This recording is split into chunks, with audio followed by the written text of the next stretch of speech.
What do you make of the measures announced today?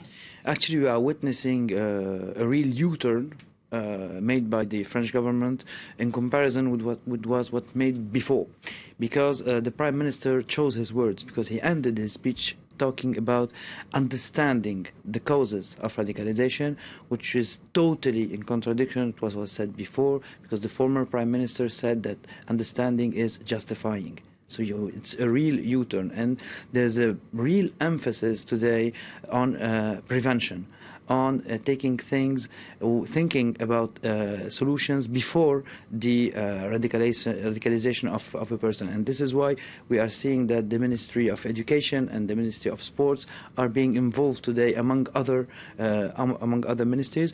And he said something really important also about the internet. For the first time, the French government is saying that internet isn't the source of radicalization, but it's a mean, as if books were the mean to vehiculate, for example, extreme right ideas at the beginning of the last century. And this is new.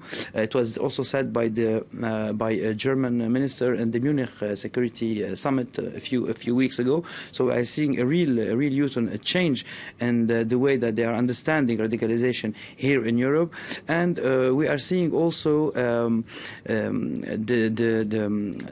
will to give to the civil society the means to create its own counter speech. So it's not a thing that should be done by government. And this is what he said. And I think that this is the most important parts of his speech, is saying that all what was done in France since 2014 was a failure, and today it's a real U-turn, and it's a real new engagement, and not only a security engagement, but also an engagement on the level of education and of prevention, which is very new. And now we heard a clip of Edouard Philippe just a seconds ago telling the France about this idea of isolating radicalised elements in French prisons. Is that really something new? It's not really new. They are already isolated, but isolated in a chaotic way. Because today, for example, people are being sentenced, for example, for 2 years in jail just for sympathizing or being active on the internet, for example, and they are being mixed with real jihadis coming back from Syria and Iraq.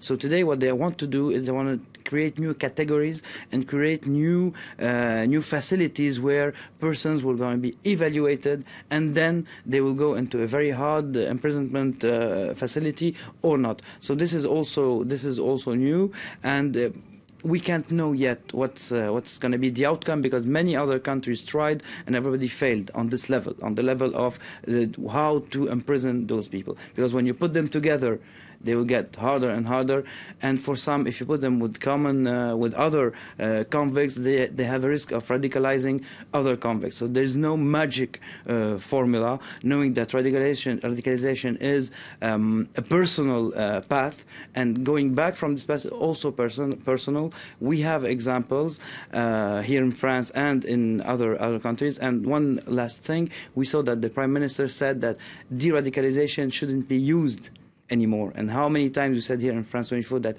this is it cannot be real, thinking that one person will change like this, giving him a red pill, he'd get de-radicalized. And he talked about disengagement. So disengagement from violent action, which is something that can be done, and it is done in other countries. He gave the example of Denmark, for example, where it's the